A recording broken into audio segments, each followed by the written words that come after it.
Kehadiran Sungai Malasera yang mengelilingi pemukiman warga menjadi berkah tersendiri. Meski air terlihat surut, namun ternyata menyimpan banyak udang dan ikan di dalamnya.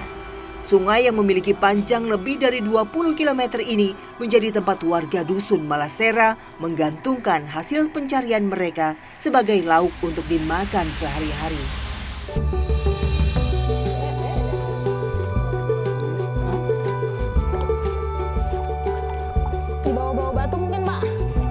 Tak ada pilihan lain sebab pasar hanya buka di hari tertentu dengan waktu dan jarak tempuh yang amat jauh. Lepas saya, Pak. Dapat. Dapat. Ya, dapat. Kalau kata istilah ada udang di balik batu, ini kita melakukan dalam arti sebenarnya. Jadi memang tidak memakai alat pancing apapun, kita menggunakan tangan untuk merogoh supaya dapat ikan atau udang di sungai ini. Kebersamaan dan kekompakan warga dusun Malasera seolah membuat lupa sejenak akan keadaan sehari-hari yang sebetulnya penuh ironi.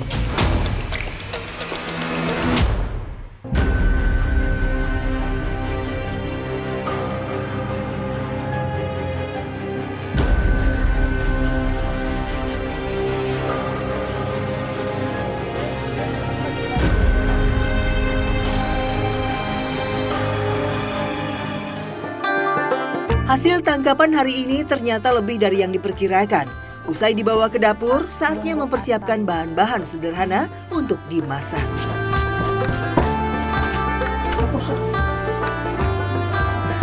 Ini hasil tangkapan kami di sungai, udangnya lumayan banyak, bonus ikan yang besar ini. Sekarang mau kita olah menjadi masakan kuah asam. Itu banyak.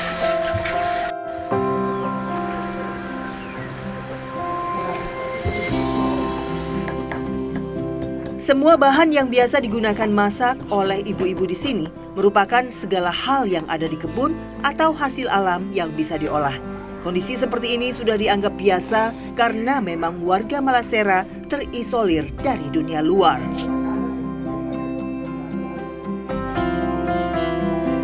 Nasi sama piring.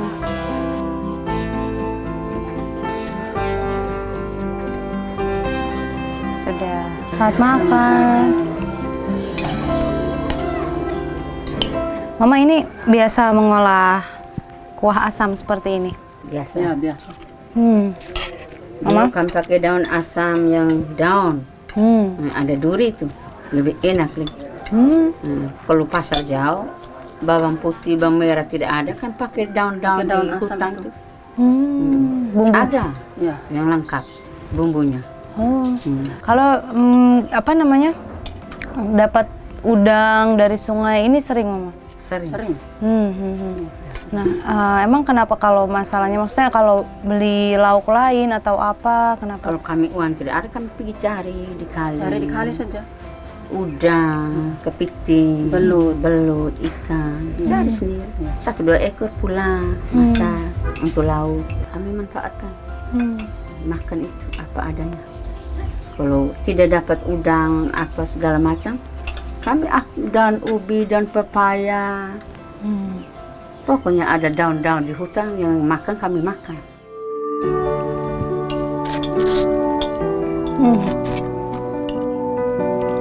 Yang lain juga kepingin.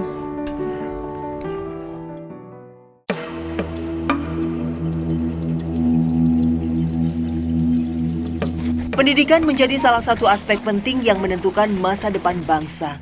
Sayangnya, tidak semua anak bisa mendapat akses pendidikan dengan mudah, seperti anak-anak di desa Nataute yang setiap harinya harus menempuh perjalanan tidak dekat dengan berjalan kaki menuju sekolah.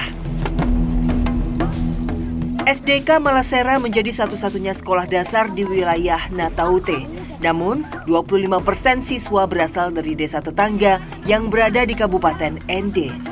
Meski menempuh perjuangan yang luar biasa, anak-anak tidak patah semangat.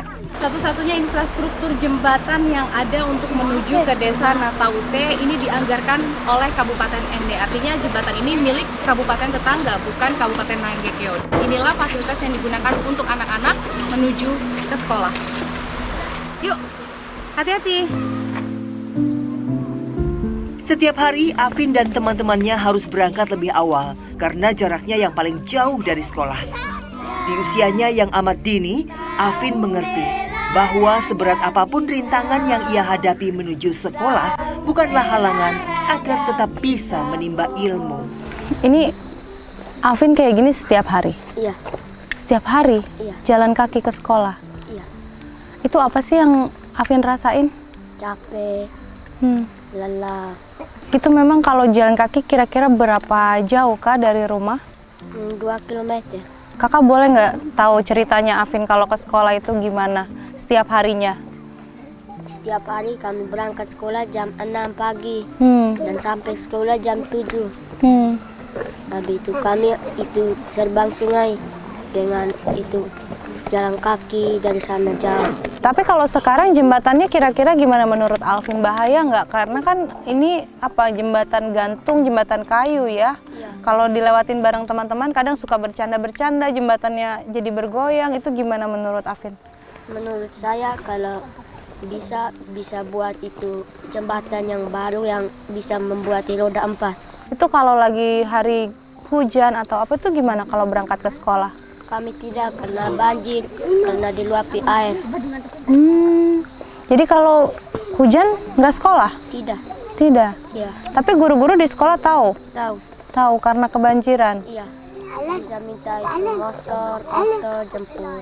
Bisa membuat jalan aspal, jembatan. Usai 1 jam perjalanan, Afin dan teman-temannya tiba di sekolah dan disambut oleh jajaran guru. Para guru memahami dan memberi toleransi bagi murid yang memiliki tempat tinggal jauh dari sekolah untuk beristirahat sejenak sebelum memulai kegiatan belajar mengajar.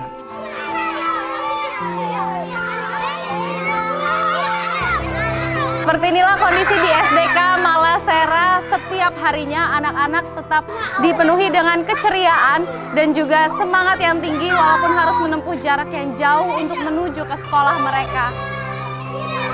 Ikutan dong boleh? Sini ya, tarik juga aku ya. Tarik-tarikan kan?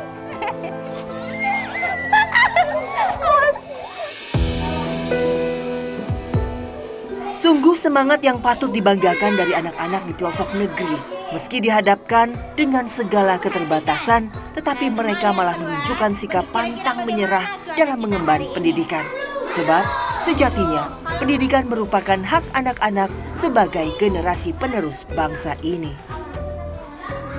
Kondisi sekolah anak-anak sehari-harian, gambaran umumnya anak sekolah berjumlah 89 orang.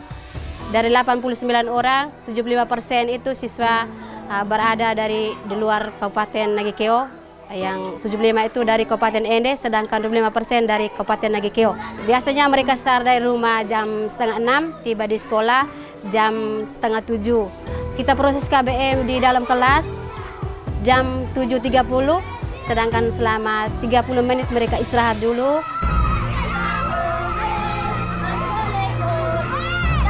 Justru dari akses jalan yang ada memang sangat berpengaruh. Yang pertama itu dari mobilisasi ekonomi masyarakat. Ketika jalan yang kita lewati seperti alami tadi, tentu pergerakan perekonomian juga bermasalah. Juga berdampak juga bagaimana anak-anak kita menimba ilmu dengan jangkauan yang begitu sulit. Lalu mereka diharapkan untuk mendapatkan pelajaran yang baik, tetapi membutuhkan waktu yang begitu panjang dan mereka menyiapkan diri untuk masuk kelas. Tentu kesiapan secara batin, secara psikologis mereka menerima pelajaran Bapak Ibu Guru juga ikut terganggu. Pemerintah Kabupaten Nagekeo akan membangun kolaborasi dengan pemerintah tetangga, yaitu Kabupaten Ende. Karena akses jalan masuk yang berada itu adalah menjadi tanggung jawab pemerintah Kabupaten Ende. Dan itu butuh komunikasi efektif antar pimpinan daerah, sehingga anak-anak yang menikmati pendidikan SDK Malasera tidak mengalami kesulitan.